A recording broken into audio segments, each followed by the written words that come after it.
Germanton super speciality hospital, doctor Mir Jawad Jar Khan, senior experienced orthopaedic surgeon, bone fracture, joint replacement, hip replacement और spine surgery.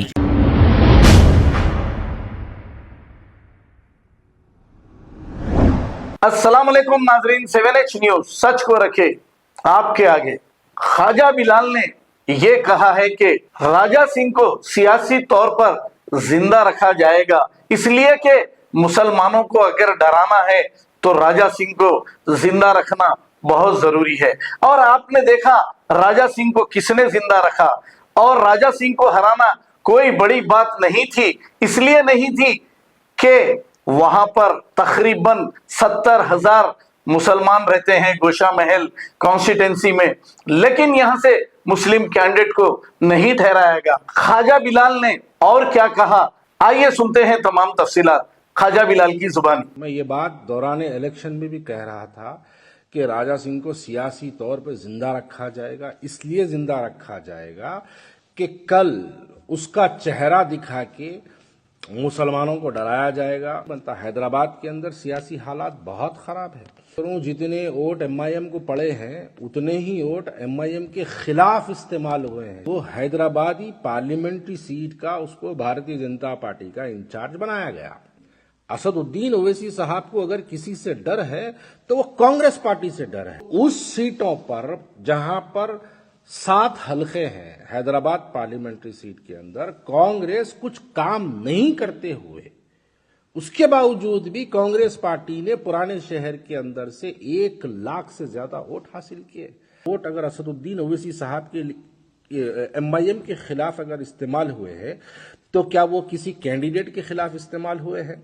नहीं, वो राज असदुद्दीन ओवैसी साहब सदर मजलिस की पॉलिसीज के खिलाफ वो वोटों का इस्तेमाल हुआ है। मुसलमानों के लिए अब तक एक मौका नहीं था कि जमात के खिलाफ अपने वोट का इस्तेमाल करेंगे तो किसके लिए करेंगे, लेकिन इस मर्तबा कांग्रेस पार्टी ने हैदराबाद के अंदर ये जो आने वाले पार्लियामेंट इलेक्शन के अंदर है यकीनन बहुत अच्छे कैंडिडेट को डालेगी।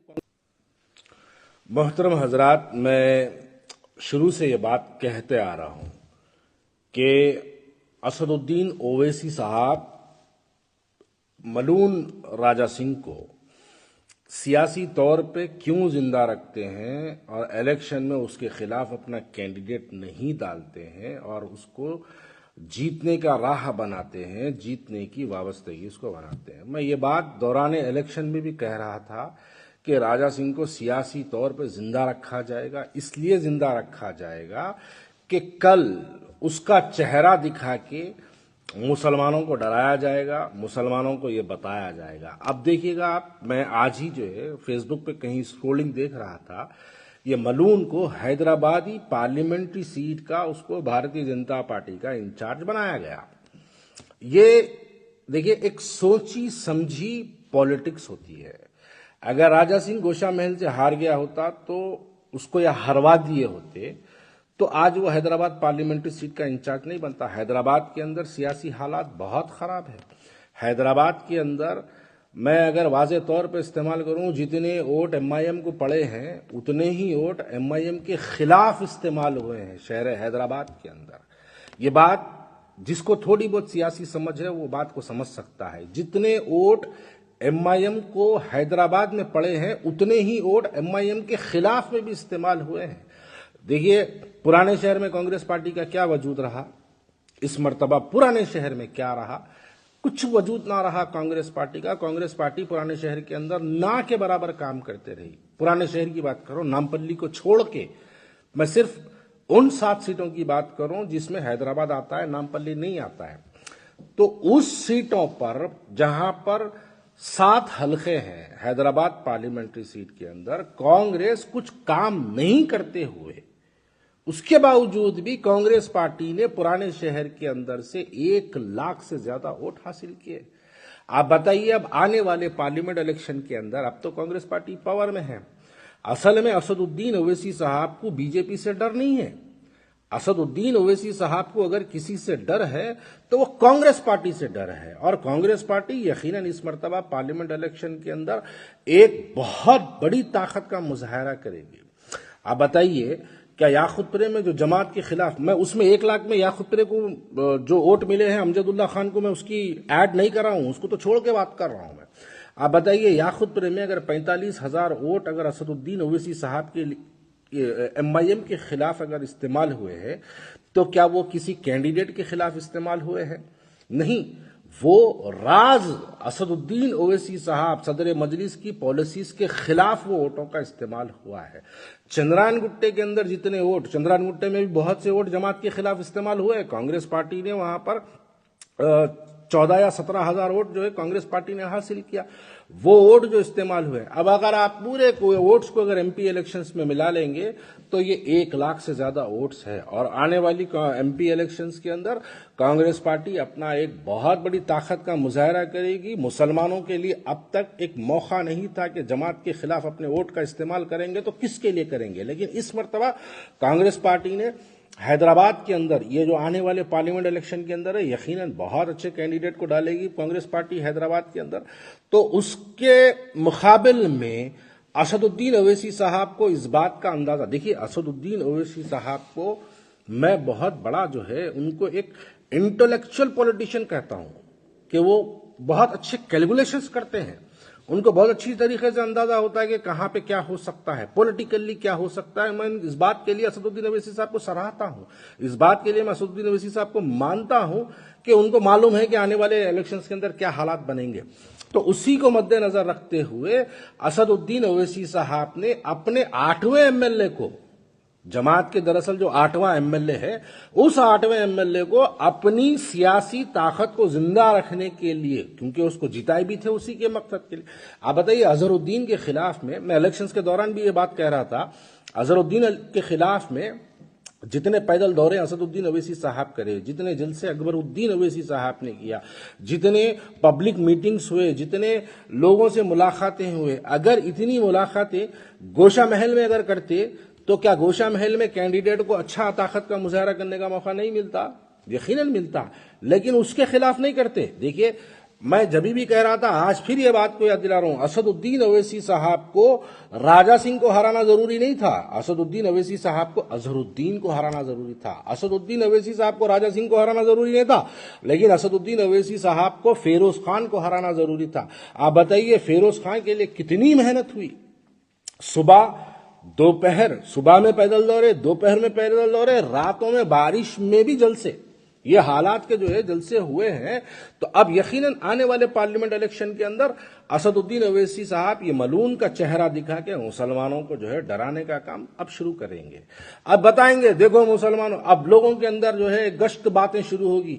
अब ये जो लोग जो है जिनको पॉलिटिकली समझ नहीं है, वो लोग ये बात शुरू करते हो, देखो भाई अब अपन जो है आपस में बटना नहीं भाई, वो बटा तो जो है गुस्ताखे नबी बीच में से जीत जाएगा खुदा ना खास्ता, बोल के जो है अब लोगों के अंदर ये बातों को गश्त गई। ये जो बातें गश्त होती है, इसका माहौल जो बना है, वो माहौल बनाने वाले को आप समझिएगा। ये माहौल बनाने वाले का नाम असदुद्दीन ओवैसी है।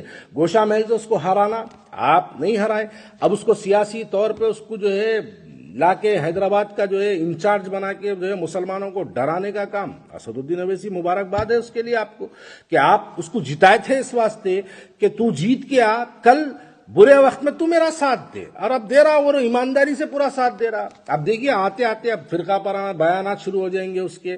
अब वो उसके आते आते ओवैसी साहब के खिलाफ में दबा के उन्हें तकरीरा करेंगे, दबा के बोलेंगे, और हमारे जज्बाती मुसलमान बोलेंगे नहीं भाई इस मर्तबा नो कॉम्प्रोमाइज, असद साहब को वोट डालना, नहीं डाले तो जो है वो मलून जीत जाता, वो बीजेपी जीत जाती। अब ये बातें शुरू होने वाले रहते हैं, ये आने वाले दिनों में ये होने वाला है। अब जैसे ही ये शुरू होता, असदुद्दीन ओवैसी साहब यही मकसद से राजा सिंह के खिलाफ कैंडिडेट नहीं डाले थे, क्योंकि उसको जिंदा रखना था सियासी तौर पे। अब यही मकसद के लिए बीजेपी उसको इंचार्ज बना के डाली। तो ये बात से आपको और हमको समझने की जरूरत है कि जहां जहां उत्तर प्रदेश में जाके बीजेपी को मदद करके बीजेपी को जिता के आए, जहां बीजेपी के हालात बुरे थे, वहां पर बीजेपी की ताकत देख के आए असदुद्दीन ओवैसी साहब। आज जब हैदराबाद के बुरे हालात हो गए तो बीजेपी इनकी मदद के लिए ये मलून को हैदराबाद से डाली है। तो ये बात मुसलमान समझता है। यकीनन अब तक हैदराबाद के मुसलमान के पास कोई पॉलिटिकली उनके पास ऑप्शन नहीं था कि वो अगर अपना वोट का इस्तेमाल करेंगे तो किसके लिए करेंगे, लेकिन इस मर्तबा हैदराबाद के मुसलमान सियासी तौर पे बहुत ज्यादा शऊर वाला हो चुका है। अब वो सियासी तौर वो जमाना चले गया, जीप में ठहर के हाथ बताए तो जीतने का जमाना चले गया। अब मुसलमान अपने वोट का इस्तेमाल करेंगे हैदराबाद के अंदर तो सोच समझ के। देखिए हैदराबाद के पिछले जो पार्लियामेंट इलेक्शन हुए, आप पिछले पार्लियामेंट असेंबली इलेक्शंस जो हुए, आप असेंबली इलेक्शंस को उठा के देखिएगा, पोलिंग परसेंटेज इतना कम क्यों हुआ? जमात के खिलाफ लोगों ने अपने वोटों का इस्तेमाल क्यों किया? क्योंकि हैदराबाद का मुसलमान बैठ के असदुद्दीन अवैसी साहब की उत्तर प्रदेश में दी हुई तकरीर को सुन रहा था, सोशल मीडिया के जरिए सुन रहा था। बिहार में दी हुई तकरीर को असदुद्दीन अवैसी साहब के यहां बैठ के हैदराबाद का मुसलमान सुन रहा था खामोशी में, क्योंकि जब मुखालिफत का दौर नहीं था, जब मुखालिफत में कोई लोग नहीं थे, तो मुसलमान खामोश बैठा, जान दो भाई वोट नहीं डालना बोला, सोशली बाइकआउट किया, इसके लिए पोलिंग गिर गई।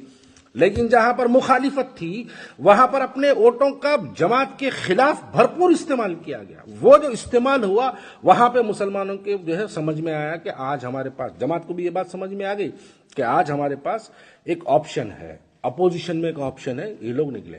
अब यहां से असेंबली इलेक्शंस के बाद से आप देख रहे हैं गली गली पैदल दौरे कर रहे हैं।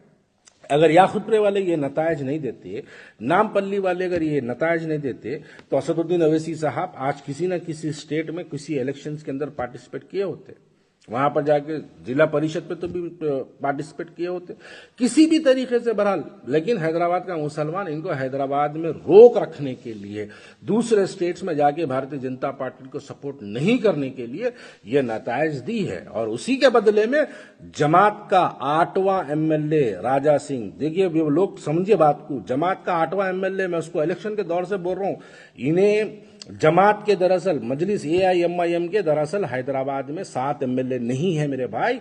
हैदराबाद के अंदर अगर MIM के एमएलए कितने हैं मुझसे सवाल करेंगे तो मैं कहूंगा 8 एमएलए से, और 8वें एमएलए का नाम राजा सिंह है, जो इनके बुरे हालात में इनकी मदद के लिए आ जाता, और इनके उसके बुरे हालात के लिए इनो हेलीकॉप्टर से कोई भी स्टेट को जाते हैं उसकी मदद करने के लिए। जर्मनटन super speciality hospital, doctor Mir Jamat Zar Khan, senior experienced orthopaedic surgeon, bone fracture, joint replacement, hip replacement और स्पाइन सर्जरी कामयाबी से अंजाम दे रहे हैं। इसके अलावा neuro surgery, cardiology, gynaecology, dental, general medicine, dialysis और फिजियोथेरेपी जैसे शोबाजात में इंतहाई कामयाबी के साथ वाजबी फीस में इलाज किया जा रहा है। शेयरिंग और प्राइवेट रूम्स, अस्पताल में 24 घंटे MRI, CT scan, 2D digital x-ray, ultrasound, operation theatre, ICU और लैब की सहूलत दस्तयाब है। आपकी उम्मीदों के ऐन मुताबिक Germanten super speciality hospital, pillar number 150, Attapur, Hyderabad. खबर है शहर की, खबर है गाँव की, खबर है सारी दुनिया की। 7H न्यूज पसंद आए तो लाइक कीजिए, शेयर कीजिए और सब्सक्राइब करना ना भूलें। 7H news.